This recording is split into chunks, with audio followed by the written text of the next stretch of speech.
प्रतापगढ़ राज्य के राजा जयदेव सिंह की 3 बेटियां थीं।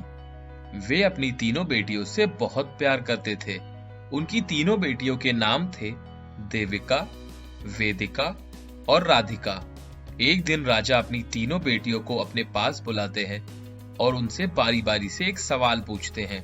वो सबसे पहले अपनी सबसे बड़ी बेटी से पूछते हैं, देविका बेटी, तुम किसके भाग्य और किसके कर्म से हो? पिताजी, मैं आपके ही भाग्य और आपके कर्म से हूँ। राजा ये सुनकर खुश हो जाते हैं।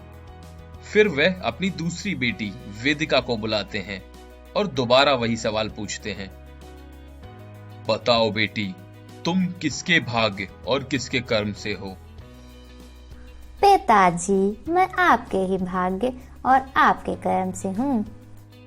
राजा उसकी बात सुनकर प्रसन्न हो जाते हैं और फिर सबसे छोटी बेटी राधिका को बुलाते हैं और पूछते हैं, तुम किसके भाग्य और किसके कर्म से हो? पिताजी, मैं तो अपने ही भाग्य और अपने ही कर्म से हूँ, क्योंकि मेरे भाग्य में क्या लिखा है या आप क्या, कोई भी नहीं जान सकता। ये सुनकर राजा को गुस्सा आ जाता है। वह उसी वक्त अपने मंत्री को बुलाता है और कहता है, जाओ और बाहर तुम्हें सबसे पहला जो भी इंसान या जानवर मिले उससे इसकी शादी करा दो। मैं भी देखता हूँ इसका भाग्य, इसे तो नर्क भी नसीब नहीं होगा।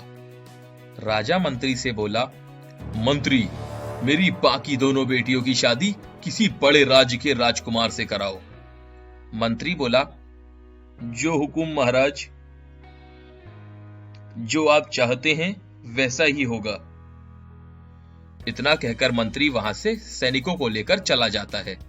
बाहर जंगल में कुछ दूर जाते ही मंत्री को एक घोड़ा घास खाता हुआ मिला। सैनिकों ने उस घोड़े को पकड़कर महल में राजा के सामने पेश किया। उसी घोड़े से राधिका की शादी करा दी जाती है। शादी के बाद राधिका उस घोड़े के साथ खुशी खुशी जाने लगी। तभी उसे उसकी दोनों बहनों ने खूब समझाया कि पिताजी से माफी मांग लो, लेकिन वह अपने फैसले पर अड़ी रही और वह अपने फैसले से खुश थी। राजा ने अपनी बाकी दोनों बेटियों की शादी बड़ी धूमधाम से कर दी। तीनों बेटियां अपने अपने ससुराल चली गईं। राधिका घोड़े के साथ जाती है। वो घोड़ा उसे पूरा दिन अपने साथ रखता है। जब रात होती है तो घोड़ा राधिका को अपनी पीठ पर बैठने के लिए कहता है, तो राधिका मना कर देती है, लेकिन मना करने के बाद भी घोड़ा उसे अपने साथ ले जाता है और फिर दूर एक गुफा मिलती है।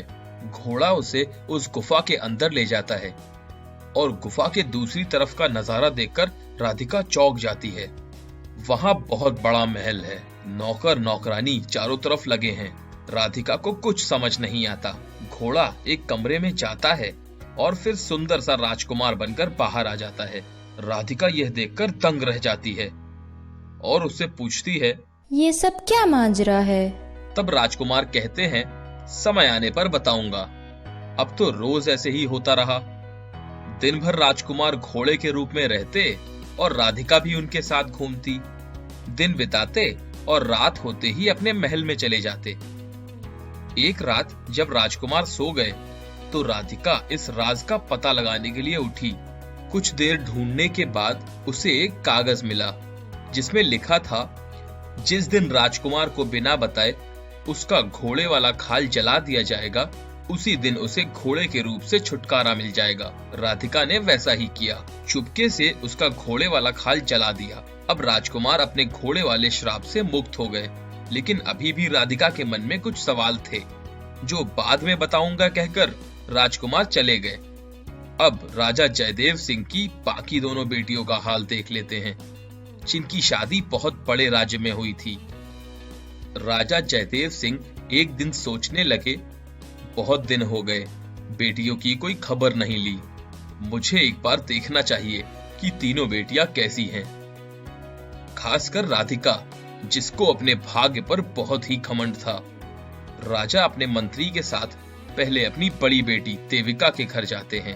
वहां जाने पर पता चलता है कि उसका राज अब किसी और राजा का राज्य हो गया है और उसकी बेटी और दामाद पता नहीं कहाँ चले गए।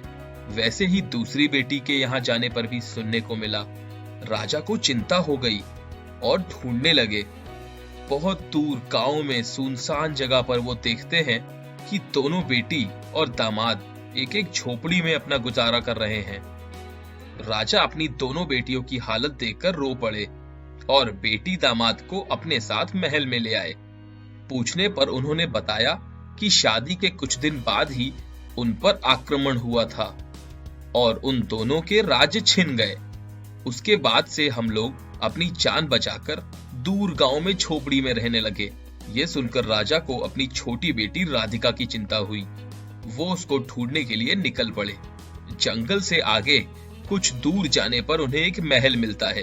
वो महल देखकर तंग रह जाते हैं। अंदर जाते हैं तो वहां उन्हें अपनी बेटी, जिसकी शादी एक घोड़े से की थी, वो रानी बनी राज करती हुई मिलती है और घोड़ा राजकुमार बना हुआ मिलता है। राजा को अपनी आंखों पर यकीन नहीं होता। उन्हें ये सब एक सपने जैसा लगा। पूछने पर राजकुमार उन्हें बताते हैं कि मैं एक राजा का बेटा था। एक दिन जंगल में शिकार करते हुए अनजाने में मेरे हाथों से बूढ़े आदमी की हत्या हो गई। मरते हुए उसने मुझे श्राप दे दिया कि तुम घोड़े बन जाओगे और सारा महल एक छोटी सी गुफा में समा जाएगा। अपनी गलती का एहसास करके मैंने उस बूढ़े आदमी से माफी मांगी, हाथ जोड़े और पैर पकड़े। तो इस पर उसने मुझे बोला कि जिस दिन तुम्हारी शादी होगी उस दिन से तुम रात को राजकुमार बन जाया करोगे और तुम्हें राज्य मिल जाएगा। लेकिन घोड़े से मुक्ति तभी मिलेगी जब तुम्हारी पत्नी उस घोड़े की खाल को जला देगी। लेकिन ये राज उसे तुम नहीं बता सकते। ये बात उसे एक पर्चे में लिखी मिलेगी। ये सुनकर राजा जयदेव सिंह को एहसास हो गया कि भाग्य अपना अपना।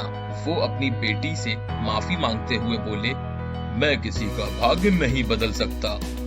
राधिका ने अपने पिता को क्षमा कर दिया।